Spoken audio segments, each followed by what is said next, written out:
En soi, c'est un consortium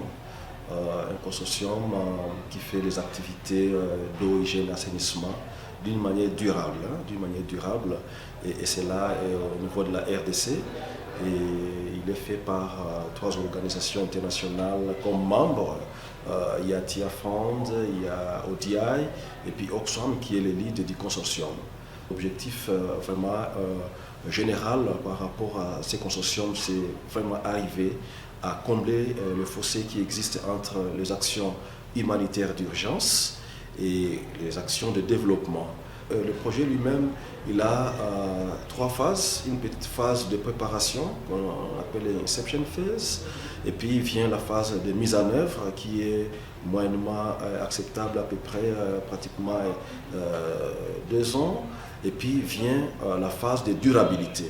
Donc la phase de durabilité, c'est une phase pendant laquelle le membre du consortium s'assure de l'appropriation des activités par la communauté, par les structures locales de développement, par les gouvernements, les services techniques de l'État qui prennent pratiquement le devant, et les membres des consortiums ne font que l'accompagnement. Pendant cette phase-là, et nous insistons beaucoup sur l'aspect des paiements de l'eau comme un élément capital pour la durabilité, où tous les usagers doivent s'organiser pour assurer un paiement régulier. Pour l'entretien, la maintenance, il faut qu'un paiement soit fait, et cela d'une manière régulière. In DRC, getting people to pay for water is challenging for a number of reasons. Eastern Congo is a water-rich part of the world. Even though many sources of water are unsafe and people get sick from using them, people do have alternatives to clean water that they have to pay for. It's also a region that has a legacy of humanitarian programs where people are accustomed to receiving water for free and associate NGOs with subsidies or free services. Le projet SWIFT, c'est un projet WASH, mais c'est différent des WASH d'urgence. C'est pas pour la première fois ou la première organisation de faire ce projet à Minova. Parce qu'avant l'implantation du projet, on a fait des évaluations.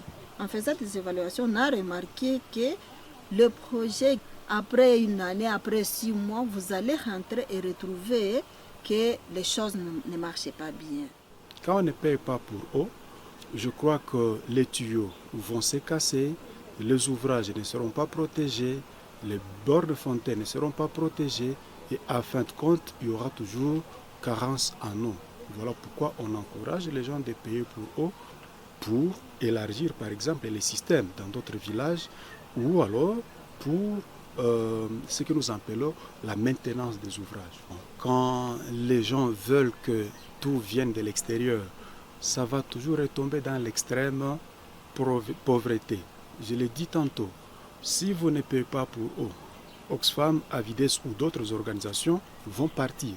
Mais vous serez dans l'obligation d'attendre toujours un autre partenaire. Mais en attendant que le partenaire arrive pour vous dépanner en eau, la famille va encore commencer à aller puiser là où l'eau n'est pas potable. Donc c'est toujours la maladie, c'est toujours la misère qui va se faire engendrer dans le ménage. Après avoir fait les addictions, les aménagements des sources, nous on voulait assez qu'il y ait une structure de gestion durable.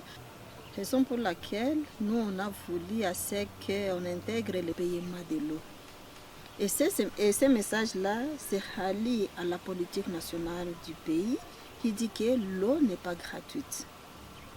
Raison pour laquelle dans le message nous voyons la responsabilité de la personne qui paie de l'eau dans la communauté.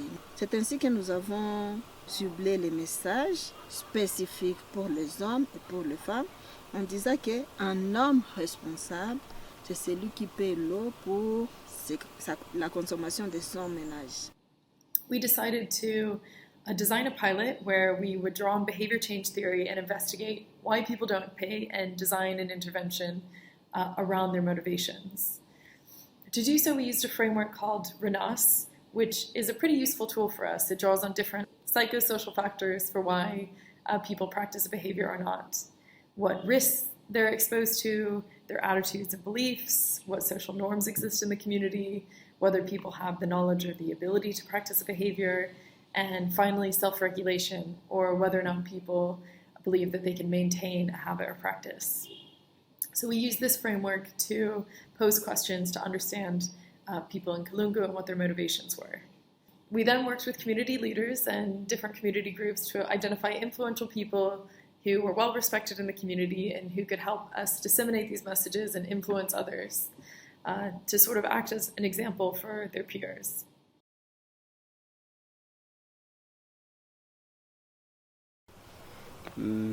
Ce que nous faisons, nous avons constaté avec les autres que ça fonctionne.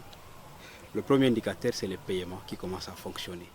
Kuko tofauti puisque mbele awasi tukikuye tulikuwa tunapata ma 300,000 francs congolais, wakati tunalipisha tumepata 450,000.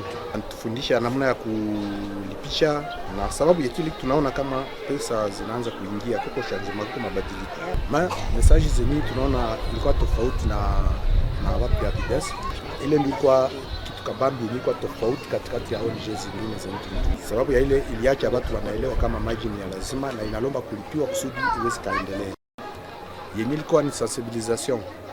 Sababu watu ya basi bali sensibiliser, bakasensibiliser hata na kuma centre de santé, bakaingia na mcommunauté, bakasensibiliser, bakatusaidia kufanya sensibilisation, bakatuonyesha na maprocedure zingine zetu tumetumikisha kusudi iweze kupanda na ikapanda. Le deuxième aspect, c'est la mise en place d'une structure qu'on appelle communément ASUREP, donc Association des usagers de l'eau potable, que nous sommes en train de mettre en place. Cette ASUREP-là, à laquelle je fais allusion, est constituée de différents organes, à savoir l'Assemblée générale, les conseils d'administration, les CA. Par les CA, nous avons la commission de contrôle. Ce sont là les trois organes qui travaillent bénévolement. À part ces trois organes, nous avons maintenant l'organe de mise en œuvre, c'est l'unité de gestion. Cette unité de gestion est régie par les principes efficacité, professionnalisme et transparence dans tout ce que l'unité fait. Et cette professionnalisation influe sur leur responsabilité et appropriation des ouvrages et la bonne prise en charge des pannes. Cette unité de gestion rend compte à la population parce que quand la population connaît effectivement ce que ma contribution de la fois passée, c'est à quoi cette contribution a été affectée, cette population sera encore motivée de payer prochainement. Sauf les plus vulnérables, voulais-je dire, en cas de paiement de l'eau, jugés comme tels dans le conseil d'administration, donc dans les CA, et par conséquent, cette personne ne va pas payer pour l'eau. Sans eau, il n'y a pas la vie. Qu'est-ce qu'il faut faire? Il faut continuer toujours la sensibilisation, maison par maison, personne par personne, pour que notre ouvrage puisse persister et que notre vie, notre milieu puisse s'améliorer. Sinon, sans eau, on n'a pas la vie à Kalungu.